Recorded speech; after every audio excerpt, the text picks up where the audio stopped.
Quer dizer, quando chega no período eleitoral, quem faz rádio, quem faz televisão, é proibido de dizer que um político ladrão é ladrão. Mas parceiros bolsonaristas apoiam Pedro também, né? Porque Pedro sempre fez aquele jogo duplo aí de apoiar. Podemos dizer que Pedro chegou atrasado duas vezes. Primeiro, o apoio atrasado a Ciro, porque né, a bola de Ciro estava mais cheia há 4 anos atrás, e o discurso dele. Então, eu acho que João faltou só estender mais um pouco, porque não foi só roupa falsa, foi assessoria de quadrilha, né? Que roubava na cidade de Cabedelo.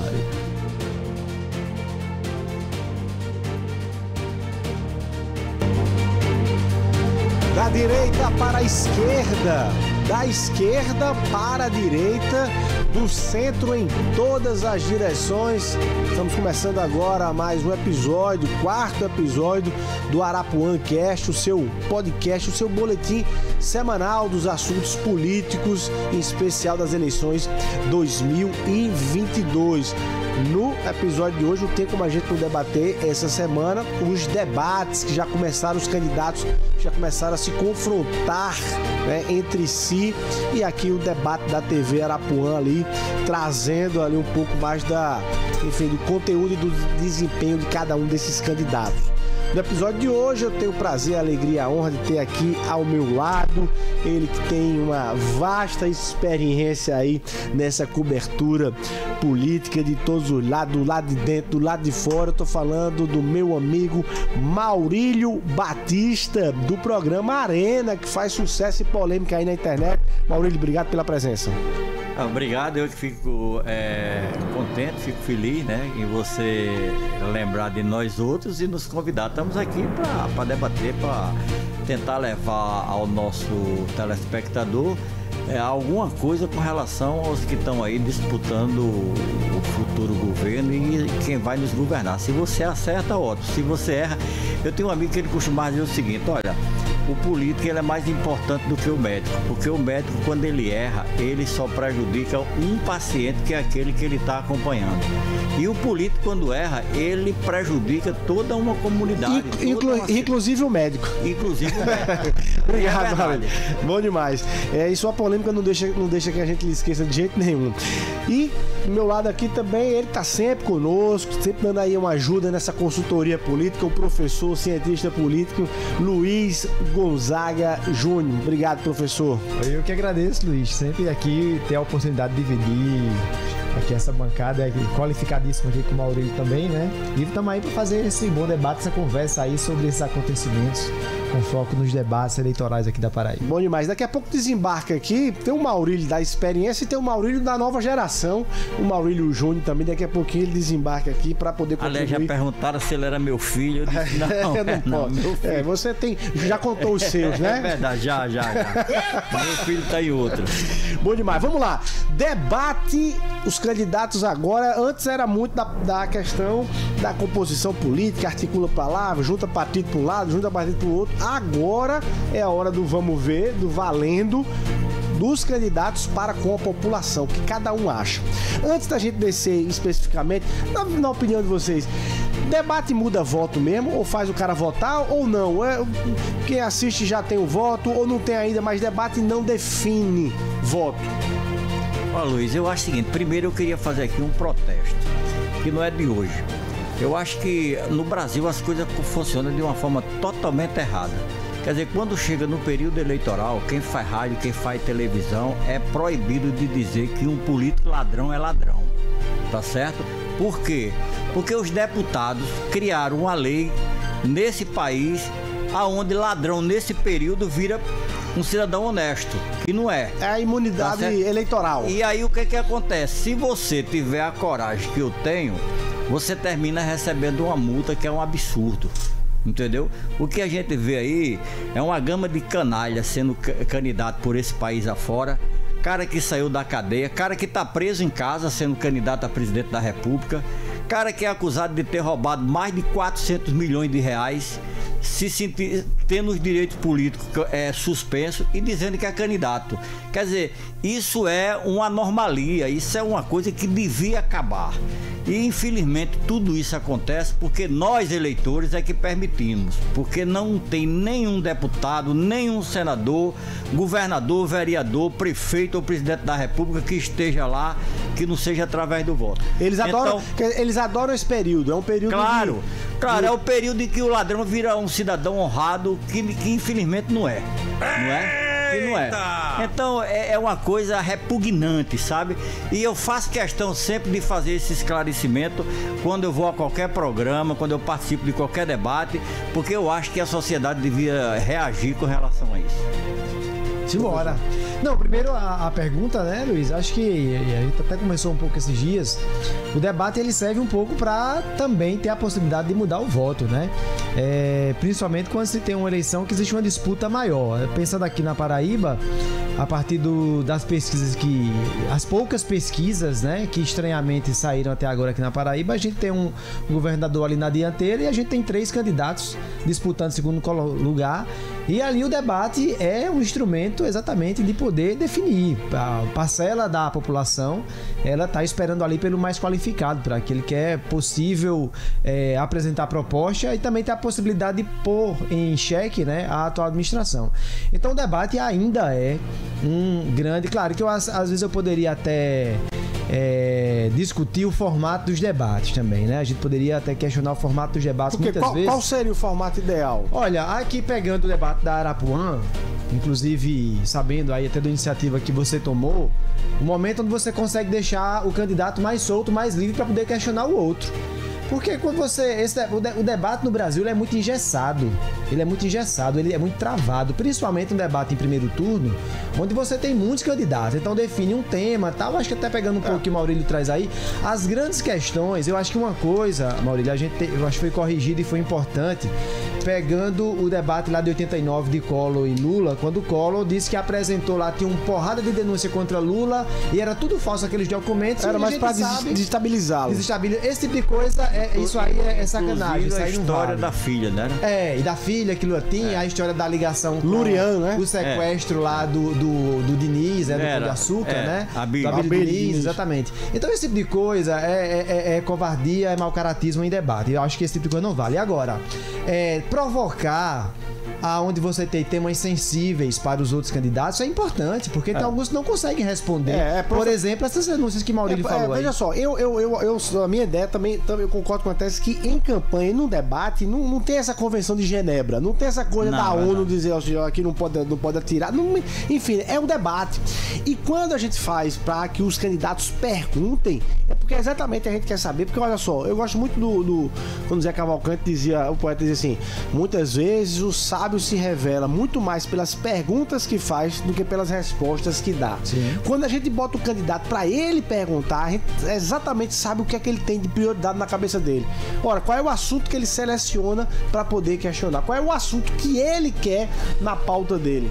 Sim. É de uma liberdade que é boa, mas pode ser até arriscada, porque muita gente saiu de ter acompanhado o debate, sabe, esses caras não estão...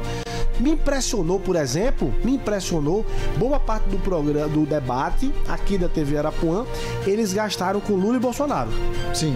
Era um debate sobre Paraíba, Que é uma estupidez, né, velho? Então, entendeu? Não, depois é o seguinte, eu acho, sabe, Luiz, que o debate ele serve mais para derrotar do que para eleger. Ele tem razão quando ele diz esse aglomerado de candidatos e tal, no primeiro turno você se perde muito. Vou dar alguns exemplos aqui.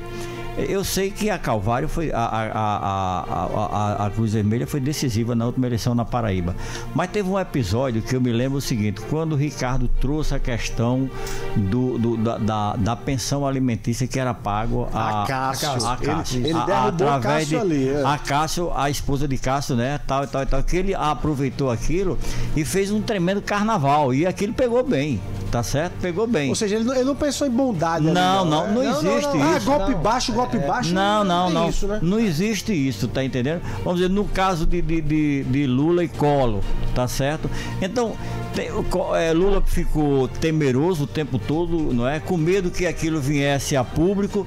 Terminou não acontecendo e o que foi que aconteceu? O Lula foi derrotado, sim, tá certo? Sim. Então eu acho que o debate ele serve mais para derrotar do que para vamos dizer, nos dois últimos debates que aconteceram aqui, eu tinha uma impressão de Pedro e tinha uma impressão de veneziano. Depois dos debates, eu fiz até numa conversa com alguns amigos, eu digo, olha, Pedro é um candidato sueco no Namíbia, tá certo? A maneira dele se expressar, ele vai encontrar dificuldade para chegar no eleitor comum. Sim. Tá certo? Muito europeu. Veneziano continua com aquele português campineiro ou campinense que ele criou, que tem uma dificuldade muito grande também de chegar no... Aí você vê o seguinte, o candidato mais despreparado e o que menos podia falar de moralidade pública é o que consegue entrar mais na periferia, que é Nilvan. Entendeu? Porque tem esse traquejo midiático e tal. Exatamente. E professor, só abrir aqui um parênteses para desejar as boas-vindas aqui tem o Maurílio Pai, que já tá aqui, tem o Maurílio Júnior, que tá aqui conosco. Maurílio, obrigado aí, viu? Obrigado, Luiz. Satisfação estar aqui. Bom, você tá pegando o bonde andando aqui, mas tá discutindo, debatendo o debate. Claro, tá? que movimentou bastante.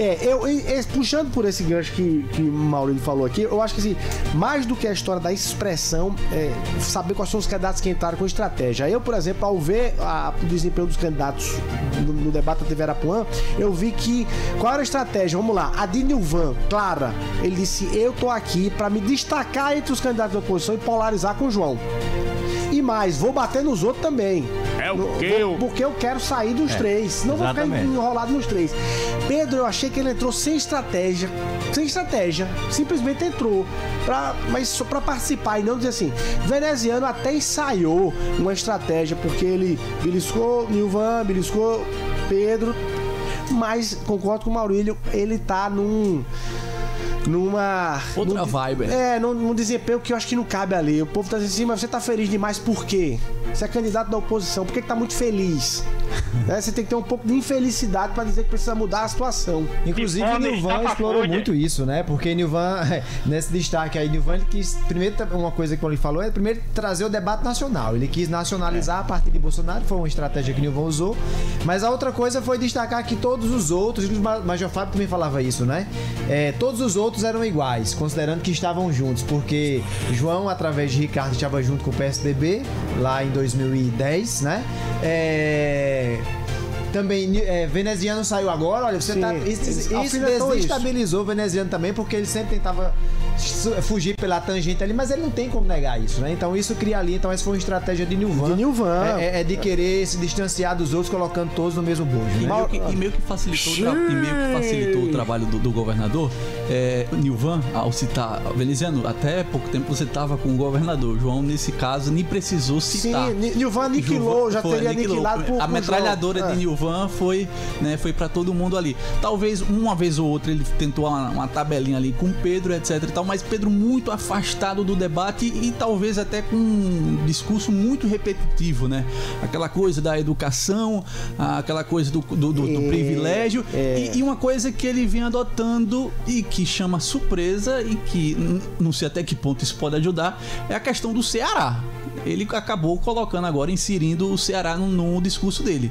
Se você perceber, de sexta-feira pra cá... O governo do Ceará é um governo de esquerda. É um governo de esquerda, PT e PDT nos últimos anos. Sim. Então, desde sexta-feira, desde que ele declarou apoio a Ciro Gomes, ele vem inserindo o Ceará como exemplo, através da pauta da educação. E essa coisa do monotema, a coisa monotemática, assim, porque educação tá nos manuais todos de marketing político. Educação não é um tema que a população consome rapidamente, porque a educação é um tema de resultados a médio e longo prazo. Ele precisa dosar. O cara quer resolver a vida dele agora, o cara quer emprego agora, o cara quer fome agora. Ele foi perguntado sobre a fome e ele respondeu, vamos solucionar com educação. Não. Ele tá com fome hoje. É muito distante. É longo prazo. Ele tá com fome hoje, não vai... Cristóvão Buarque era Cristóvão Buarque? Como é verdade. Ele sabe a dor e a delícia de ser o que é, da defesa exclusivamente da educação. E olha, é lamentável a gente ter que admitir isso. Porque o ideal é que realmente a educação você sabe o seguinte, Luiz. Hoje no Brasil, os dois estados que têm uma situação educacional melhor é exatamente o Ceará e o Paraná, tá certo? E o Piauí, por incrível que pareça. Agora, isso é um trabalho, amigo, que não é de hoje não, entendeu? O trabalho do Ceará vem ainda do governo Gereissati.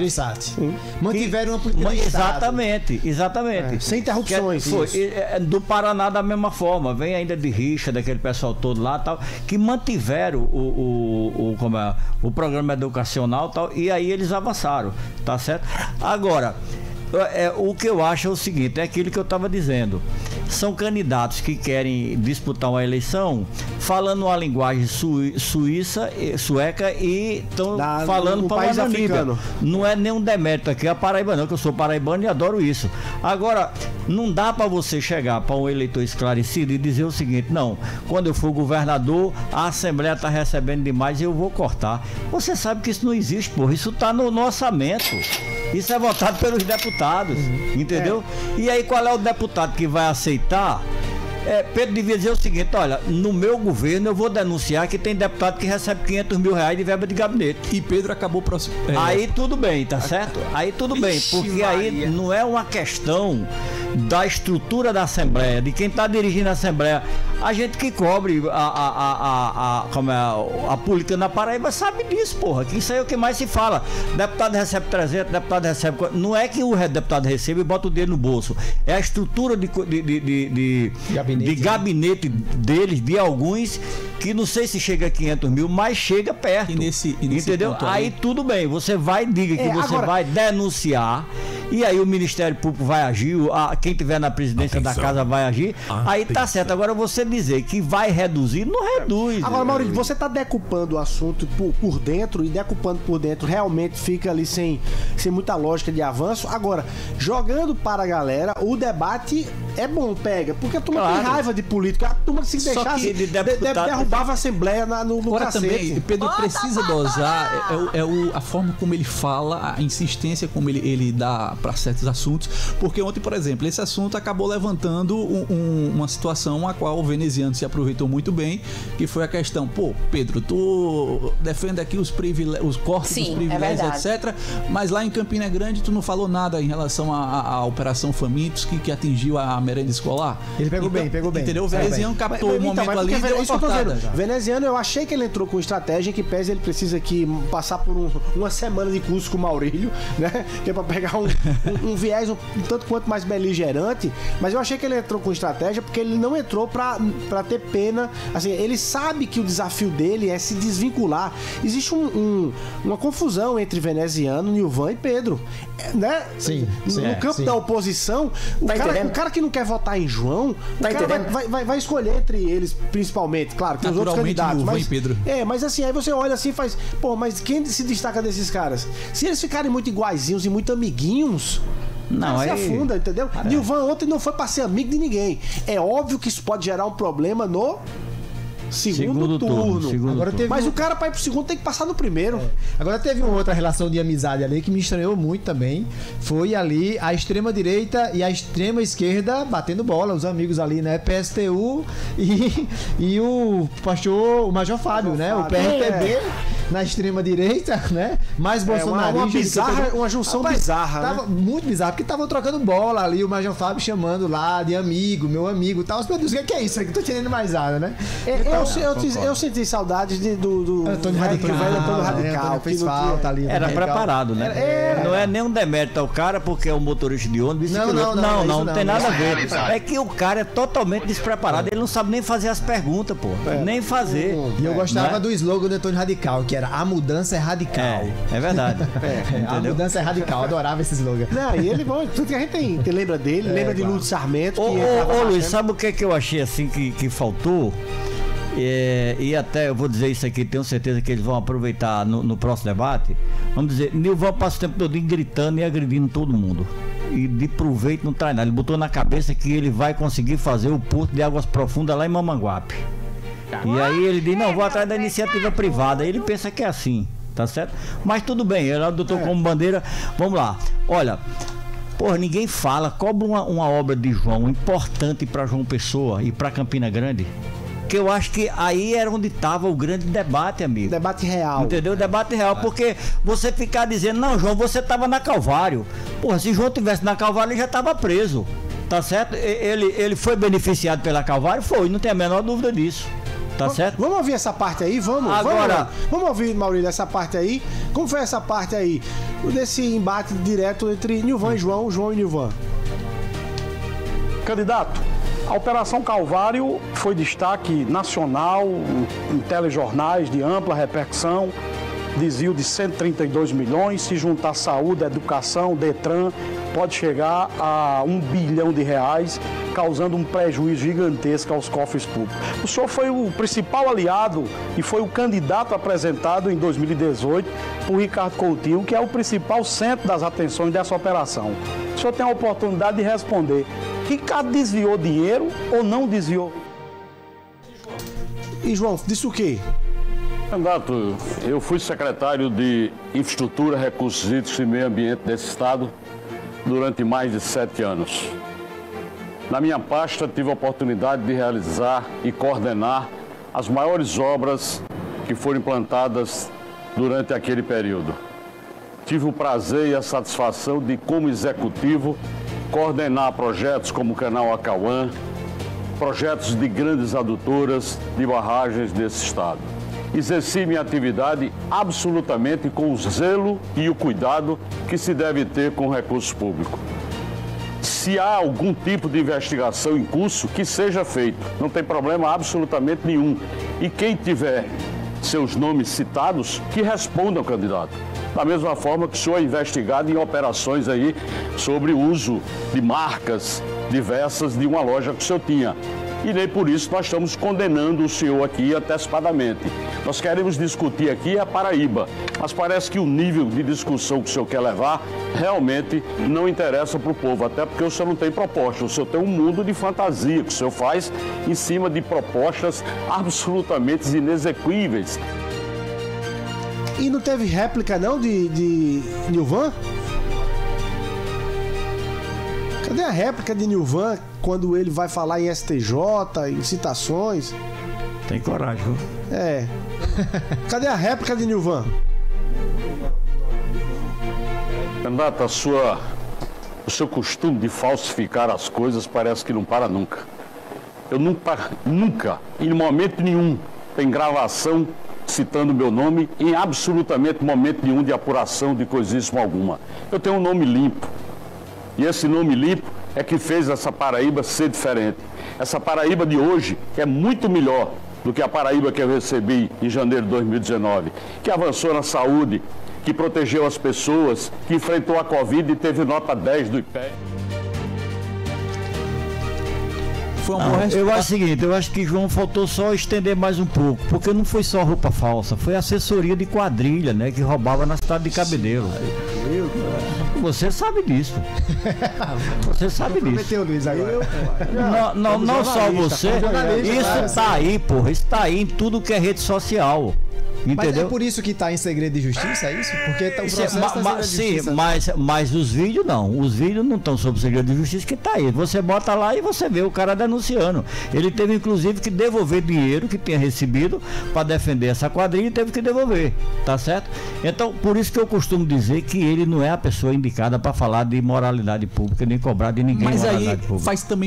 faz parte da tática do candidato que quer polarizar com o João. Sim, mas vai cair a máscara. Mas aí, Maurício, a minha pergunta é: e aí você tá até querendo dizer que faltou a João fazer esse confronto mais direto? Claro, mas tem que fazer. Mais direto e Eu até acho que João mais Luiz, explícito, né, Alexandre? Luiz, é o isso, seguinte, né? olha, é o seguinte. Eu acho que o Maurício depois vai abrir um curso de como... Nilvan, Pedro e Veneziano. Quem for pro segundo turno com o João, quem vai ter segundo turno? Você acha que João vai conseguir o apoio de um desses 3 candidatos? É impossível, amigo, não tem. Eu acho que daí só de Veneziano. Bom, eu não sei, porque aí Veneziano ele cria um problema do ponto de vista moral, né? O cara há 3 meses atrás rompeu com o cara. Então, mas que aí, tem outro detalhe, porque se o discurso de Veneziano e do campo que tá, junto com o Ricardo Coutinho e com o PT, é de que a prioridade é Lula, uma coisa que a gente vai até debatendo outras vezes aqui, né? E se vai para um segundo turno Nilvan e Lula, então você tem a eleição nacional polarizada. E também tem a questão de Campina Grande. Campina Grande se junto eventualmente também, for Pedro. Eventualmente. Exatamente. Então como é que vai ser isso? Então veneziano não vai apoiar João e perder e romper. Então a prioridade não era Lula. Tanto é que observe, quando o veneziano partiu pro ataque com o João respondeu, mas em nenhum momento aumentou o tom, né? Manteve ali aquela serenidade dele. Poderia ter feito como fez com o Nilvan, né? Dado uma resposta mais né? De forma mais quente, né? Com o veneziano não. Com o veneziano ele adotou uma resposta tranquila e ficou naquilo mesmo. Porque há um entendimento, creio que há um entendimento que no eventual segundo turno com o Nilvan é possível você puxar veneziano. Da mesma forma em um segundo turno com Pedro por conta da questão de Campina Grande. Eu acho que tem essa estratégia por parte do governador. Campina Grande está dividida em 4, né? Porque você tem os Roberto, o Nilvan, você tem a estrutura do governo lá com uma parcela significativa. Você tem os bolsonaristas, né? Pra entender. Mas parcela dos bolsonaristas apoiam Pedro também, né? Porque Pedro sempre fez aquele jogo duplo aí de apoiar, tanto naquele evento lá em Itatuba, ele foi apertar a mãozinha de Bolsonaro ali escondido e tal, e agora Ciro salva ele pra trazer aqui, inclusive é bom pra Ciro pra ter um E é por isso que Nilvan radicaliza muito, porque o eleitor dele é o eleitor de Pedro. Então o bolsonarista que hoje está entre Nilvan e Pedro, quando vê Nilvan, né, mais incisivo num debate contra o governador, porque o cara que vota em Pedro e Nilvan, em hipótese alguma, vai votar em João. Então ele vê mais incisivo. Mas o seguinte, você faz uma análise da votação de quem está apoiando Nilvan lá em Campina Grande, pela votação que o deputado teve. A votação do deputado em Campina é medíocre. Sempre foi. Sim. Entendeu? Wellington Roberto, você fala. Por isso que eu sempre foi. Depois por isso que eu traduzi sua fala de Wellington Roberto para bolsonaristas. Ele traz a base é mais forte. Que não é um oportunista, né, Luiz? Vamos ser sinceros, né? O Wellington Roberto foi leal aqui, presidente. Eu tô falando a Nilvan. Tô falando Nilvan. Nilvan da mesma forma, amigo. É outro oportunista. Eu acho que Nilvan... O cara que foi de esquerda, quando morava em Cajazeiras e tal. É a mesma coisa que dizer, Luiz, que eu continuo sendo um cara de esquerda. Você sabe que eu fui fundador do PT na Paraíba. Quando eu me decepcionei, eu me afastei naquele momento, tá certo? Eu não esperei que tivesse uma oportunidade para eu botar a casa e dizer, não, eu deixei de ser de esquerda. Também não sou de direita, tá certo? Agora o seguinte, o cara se formou dentro da base do PCdoB. Aí agora, se achar que é bolsonarista, não é, pô, é um oportunista. Vamos ser sinceros. É tanto que você vê o seguinte, qual é o voto que ele consegue? Todo mundo sabe que a situação dele é privilegiada na Grande João Pessoa. Qual é o voto que ele transfere para Bolsonaro? Que a situação de Bolsonaro, as pesquisas que eu vi aqui, é péssima. É o contrário, é mais péssima. Bolsonaro fortalece mais ele na base do que o contrário. Agora, o que eu tô querendo dizer é que Nilvan, ele já adotou a estratégia dele de querer resolver o primeiro turno. O segundo turno, depois ele resolve os problemas. Sim. Depois ele resolve projeta também, né? Projeta. Porque, olha, em 2020, na eleição contra Cícero, Nilvan começou a perder aquela campanha. No primeiro turno. Quando virou para Cícero e Nilvan, foram pro segundo turno, e Rui Carneiro e Valber Virgulino, sobretudo, primeiro Valber, assim, todo mundo imaginava, 9 entre 10 analistas diziam, Valber anuncia ainda hoje de noite o apoio a Nilvan. Ele pulou fora de Nilvan. Foi. E Rui Carneiro, idem. Aí o cara disse assim, rapaz, não tem verniz, né? Não claro. Aí deu uma... Já apoiou muito no primeiro turno. Aí desacelerou. Todo mundo quer Nilvan no segundo turno para disputar com ele. Porque acha que o fato se repete. Tá entendendo? Eu acho que o melhor adversário pra João é Nilvan. Além não só pra João, pra qualquer um. Também. Entendeu? Porque radicaliza. Como é? Radicaliza. E outra coisa, o que eu terminei de dizer aqui, cadê as propostas? Agora, Pedro disse que em 2020, já disse isso. Olha, em 2020 eu apoiei Nilvan. Eles não têm aquele voto nem movimento aqui de João Pessoa. Mas você lembra que Romero veio? Sim, Romero veio. Romero veio como prefeito. A gente até brincou aqui. Qual é o apoio de Romero aqui dentro? E Romero tinha uma relação até familiar com Cícero, né? Era. Tinha uma relação. Tinha, é verdade. Ou seja, Pedro deu a cena que se Nilvan for com o João pro segundo turno, ele estará. Mas o fato é que Pedro, ingenuamente, tá aliviando com o Nilvan e Nilvan dando pancada. Tá aliviando com o veneziano, porque Pedro tinha feito até elogios a Ricardo, né? Não fez? Sim. Tá recebendo pancada do outro lado. E o voto, não tem bondade agora. E aí, Luiz, você traz uma coisa interessante, que eu acho que é a grande dificuldade de veneziano. Veneziano escolheu como companheiro deles, não estamos falando da vice, eu estou falando da candidatura a presidente da República e Senado, o que tem de pior. Entendeu? O que tem de pior. Uma vez eu fiz até uma gozação, eu disse que Veneziano era aquele Cristo que foi crucificado no meio de duas figuras que a Bíblia diz muito bem, né? Entendeu? Como a lei eleitoral não permite que eu diga o que eu tenho vontade de dizer aqui agora, mas é a verdade, pô. Você não tem como você justificar. Eu sou candidato e do meu lado tem dois corruptos. O maior corrupto da nação, que foi beneficiado por uma figura que depois de ter sido condenado em várias instâncias, aparece uma figura lá e no agravo de instrumento, que você conhece de direito melhor do que eu, sabe que agravo de instrumento é pra quê? É pra o cara ganhar tempo pra não cumprir a pena. E aí chega um ministro e diz, não, aqui tá errado, o juiz não tem a competência pra julgar. É o primeiro caso no Brasil, não é? Quiçá na América Latina. Agora, pois bem, aí do outro lado quem? Um cara que está sendo acusado de ter desviado 400 milhões de reais de um estado miserável como é o nosso. Agora, e aí você justificar isso, Luiz? Maurício, deixa eu ver. Entendeu? Só, para além do debate jurídico e da sua posição particular também, né? E, na verdade, para Veneziano, o apoio e a relação com Lula e até com o Ricardo, aí para ficar mais específico para João Pessoa, eleitoralmente é o que sustenta a candidatura dele, eleitoralmente falando. Lula sim, não sei se o Ricardo aqui em João Pessoa, não sei se tá com essa bola toda ainda. Mas opa, a campanha de Veneziano começou quando o Lula veio em Campinas e fez aquele começo, porque, guardados os olhos os amores, guardados os olhos os amores, Maurício, você não pode ignorar, ou você tá ignorando nesse podcast que Lula tem tamanho na Paraíba. Tem tamanho, mas nunca conseguiu transferir para ninguém. Sim, mas você sempre, e quando você entendeu? Não tem... Mas é muito específico a coisa desse voto estadual, gente. Muitas vezes ele desvincula. Vamos lá, se a gente pegar a Veneziano ele tem, se pensar o voto de Lula, pelas pesquisas que a gente tem hoje, ela tá com a maioria com o João. Ela não tá com o Veneziano. Até porque o petismo, o cara que gosta do PT, ele tem na memória o voto de Veneziano em 2016. Maurício, Veneziano não teve ainda a coragem de fazer um meio termo ali com a votação do impeachment. Reconhecer que errou. Como é que o camarada quer trazer o voto dos petistas? Mas Lula já não perdoou? Não, mas não é isso. Mas vez por outra, sempre Lula, mas existe um sentimento. Porque aqui, alguém tem dúvida que Dilma foi uma mulher honesta e foi condenada injustamente? Alguém tem dúvida disso? Qual foi o crime? Eu acho que o movimento... até Eduardo Cunha diz isso.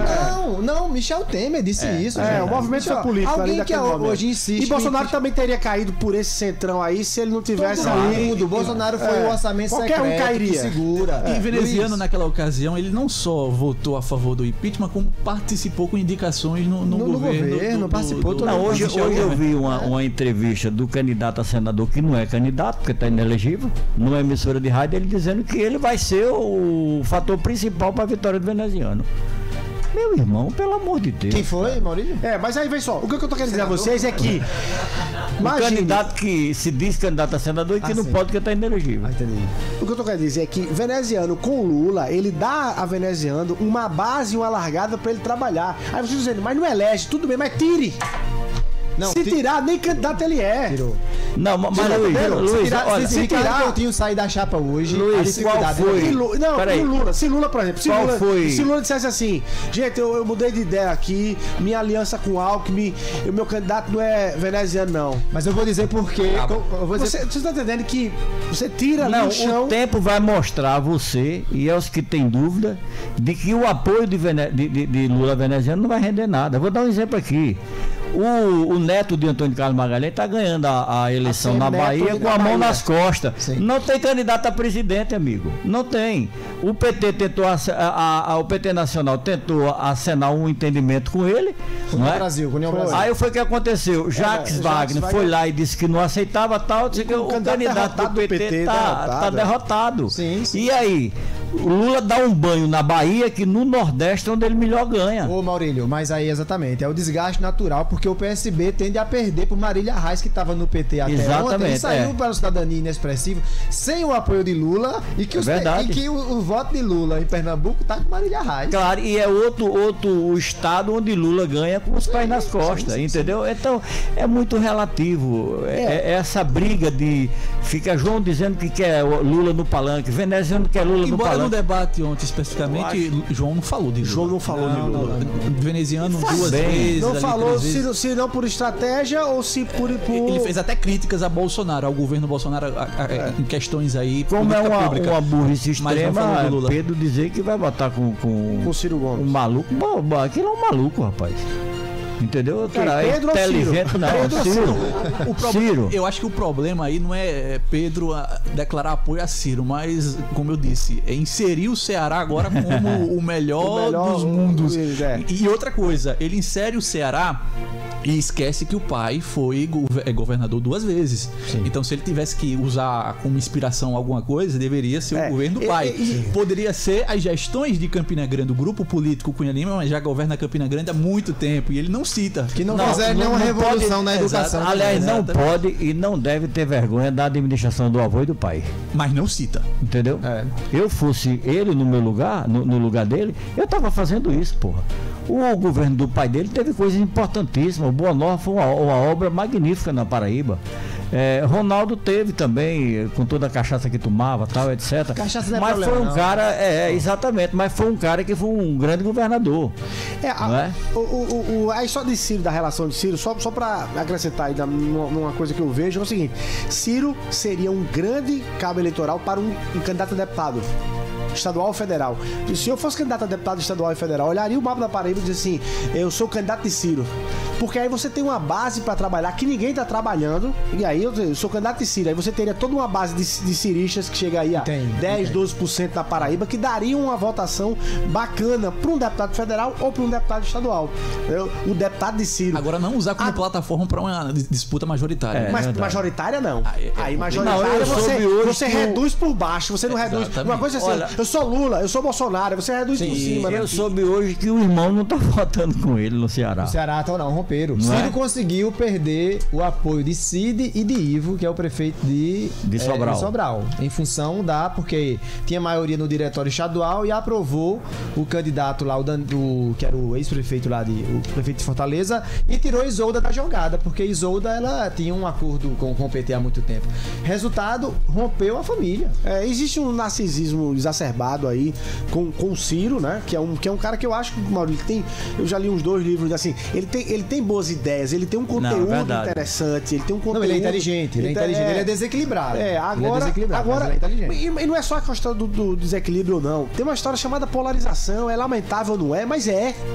Se ela é lamentável, não é? Você não consegue se agregar aí, entendeu? E acho que o PT também foi narcisista em 2018, porque se o PT em 2018 tivesse passado por um banho de humildade, teria sido o candidato a Ciro. Ciro é presidente hoje. Só que o PT, naquela ocasião, projetou justamente esse momento agora. Se ele desse pra Ciro, Ciro tomava mesmo ganhando o controle daquele campo ali da esquerda, e o PT não teria... Mas imagine se Ciro tivesse sido o candidato a vice de Haddad naquele momento, porque não tinha... Também, é verdade. Ao quê? O vice de Haddad. Mas Ciro não aceita isso. Pronto, aí é o ego, porque eu acho que quando Ciro morrer vão ter 2 cachorros. Naquela ocasião ali atrás, Ciro era o candidato mais com potencial de derrotar o Bolsonaro. As pesquisas apontavam, mas o PT não quis, porque justamente projetou esse momento de agora, de estar polarizando leitura. E o PT sempre trabalhou com a tese de dizer o seguinte: como é que alguém de 30% PT abre para alguém de 10%? Não, justamente. Que é uma leitura interessante, faz sentido se você não levar em consideração os tetos. Mas quando se tem teto, e naquele 2018 o PT tinha um tetão, né? Tem esse teto, verdade. Você não passaria. Eu tenho avaliação, claro que tem avaliação porque já passou e não foi esse o resultado, mas eu acho que a eleição 2018 ela era de Bolsonaro. O único que talvez tinha a possibilidade de derrotar Bolsonaro era Lula. Eu acho que ninguém ganharia de Bolsonaro naquele momento, Luiz, porque a campanha de 2018 ela não foi construída em 2018. campanha de Bolsonaro ela começou em 2014. Mas só pra fazer um uma detalhe, campanha- professor, as pesquisas apontavam simulações de segundo turno com o Ciro ganhando. Não, mas você não teve o evento da facada depois, né? Que a facada Não, ali ela já deu- um ela pouco levou próximo à eleição, ela- o Ciro ainda aparecia como candidato com maior não, potencial para sim, derrotar. Agora, mas- concordo com você que existia existia Que é tendência, uma né? tendência Tendência, forte da direita que começou ali. Imagina, engraçado, né? Em 2013 foi a esquerda que começou a despertar o monstro Brasil, o negócio de passagem e tal. Isso. Mas a direita soube gritar melhor sobre isso, né? E tomou pra si. Aí Então- veio o Lava Jato, amigo. Foi ferrou de vez. o ovo da serpente foi lá em 2013. Então, podemos dizer que Pedro chegou atrasado 2 vezes. Primeiro, o apoio atrasado a Ciro, porque né, a bola de Ciro estava mais cheia há 4 anos atrás. E o discurso dele, né? O discurso de contra os privilégios, contra a imprensa, etc e tal, era um discurso mais vivo há 4 anos 4 atrás. anos. E que ele entre em contradição, né, Maurílio? Agora tem outra coisa que acho que o Maurílio apontou. Não, o Júnior. Maurílio Pai, Maurílio Júnior. Né? Que é o seguinte, gente. No caso de Pedro, tem um outro detalhe que além dele não se utilizar das gestões da família, do pai e do avô, tem outra coisa que Pedro não tem, nem do pai nem do avô, que é o carisma, essa empatia. E ele mesmo admite. Na convenção ele disse, eu sou chato. Mas não dá, então ele tem que mesmo definir admite. Não, o verdade. perfil. Ou ele parte para o tecnicismo, ou ele parte para a empatia ali, entende? Porque a mediação dos dois, porque nem dá para ser tecnicista, porque ele é de uma família de privilegiados na política e ele nem tem a empatia que outros candidatos têm. Ele, A tem, família, por ele exemplo. tem que ir pra rua e esquecer esse negócio dele e tal, abraçar, entendeu? Fazer política como o pai fazia e como o avô fazia, entendeu? Fazer política como eles dois faziam. Ele é um terreno deles muito Porque positivo. Exatamente, é um terreno fértil. Mudar aquela aparência, sabia? Não dá pra você Cortava a barba, tirava a barba. limpar o rosto, porra, ele é um cara, é um menino. Aí você com aquele perfil dele, tá certo? Você limpando a cara, você já começa a ganhar o voto da juventude feminina. Toda mulher gosta de votar num candidato bonito, pô. Eu tenho filha e sei disso. Olha, que minha mãe não me eu tenho ouça, nem vou filha. mandar o link desse podcast pra lá. Mas ela chamava Cássio, coisa linda. Mas é verdade, a minha E filha eu tô aqui também. pensando se Maurício vai falar do cabelo, né? Porque eu tava pensando Não, o meu é, aqui. olha, a minha filha era assim também, tá certo? Eu votei com o Cássio. Mas aí era o Cássio coisa linda, era isso, porra. Eu fui com o Luiz várias vezes aí pra alguns lugares, numa das campanhas, e a gente via como era, entendeu? A gente viu, vai ter uma cena em Guarabira que eu não esqueço nunca. Luiz fazia esse fazia o papel também. de filho de Cássio. Era. Esse Entendeu? cabelão do Luiz, ele fazia Então dava duas falta sopradas. isso. Como também eu acho o seguinte, eu acho um pecado muito grande na campanha de João e na própria trajetória dele no governo. Eu tive a felicidade de ser secretário com o João em Bahia, quando Sara era prefeita, certo? Ele é um cara muito competente e tal. E aí o seguinte, eu acho que a grande obra de João foi a pacificação da Paraíba, viu, Luiz? Que ele não sabe aproveitar. Não, e convenhamos. Porque, só para concluir, a gente saiu de um governo que o cara era um doido, hostil a tudo, não recebia prefeito que ele achava que era adversário dele, não queria conversa com tal e tal, era só ele. E João acabou com isso, amigo. João abriu os braços do governo para quem quisesse abraçá-lo. Veio a pandemia, claro que ninguém estava podendo abraçar, mas o governo de João foi um governo. Você conhece um jornalista que foi processado no governo de João? E tá um aqui que eu posso dizer que sou amigo dele. Não parei de fazer crítica a ele, tá certo? Em outros governos, as críticas que eu fazia eram uma enxurrada de processo, pô. E ele consegue ter essa visão. Helder Moura, tal, enfim, uma série de caras que são mais contundentes e tal. Eu não conheço um deputado que tenha dito que não foi recebido por João, não conheço um prefeito. E só para registrar, Maurílio, isso para ficar bem claro, isso é uma postura individual, porque não é Claro. o governo que processa ninguém, é a pessoa física que Claro, processa o claro. outro quando é atacado. sobre- Lembrando que Ricardo Coutinho, por exemplo, que processou enquanto governador, continua processando Continua. fora. Então é uma postura dele, não é uma postura de governo. Não, verdade. Exatamente. Agora, sobre a questão do portfólio, do que foi feito, do que não foi feito em 4 anos, eu acho que a gente precisa ressaltar aí o período que não só João teve como governador da Paraíba, mas todos os outros gestores, o presidente da República. Eu acho desproporcional você cobrar algo que foi prometido lá em 2018, quando a gente teve aí 2 anos e meio praticamente de um clima... A pandemia torou mais uns e menos outros. Pandêmica. Né? Aí você diz, você talvez não veja dessa forma em relação ao presidente da República, mas o que pesa mais contra Bolsonaro nesse período não foi o que ele deixou de fazer durante os 4 anos, foi justamente o comportamento que ele teve na pandemia, que é um comportamento onde gerou muitas críticas, a questão, né, da condução da Covid, a questão da vacinação, as medidas econômicas que prejudicaram, né, um melhor tempo para se recuperar desse período mais crítico. Enfim, o que pesa mais contra Bolsonaro foi justamente o comportamento que ele adotou. Diferente, inclusive, João, ele se apropria muito desse discurso, né, de que geriu bem a pandemia.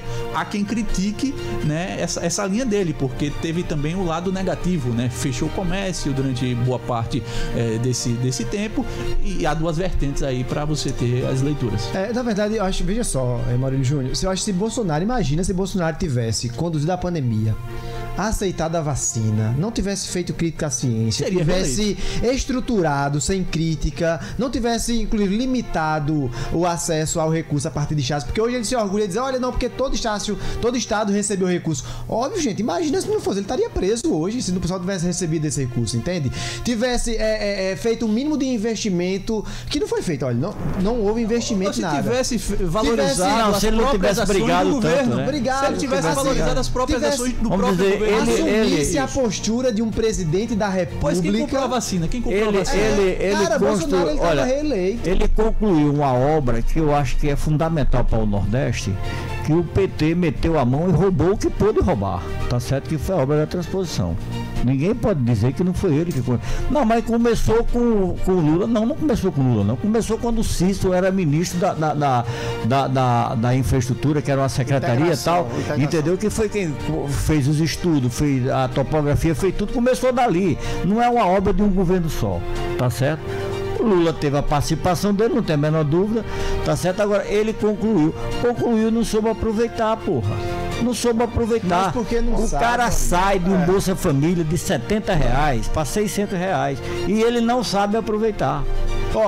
Vamos fazer uma segunda edição desse formato aqui com essa composição, porque o horário tá estouradíssimo aí. Simbora. Eu queria agradecer Maurílio Batista, Maurílio Júnior, professor Gonzaga Júnior. Vocês voltam aqui pra gente repetir essa dose. Esse episódio vai ficando por aqui. Obrigado a todos. Até o próximo Arapuã Cast.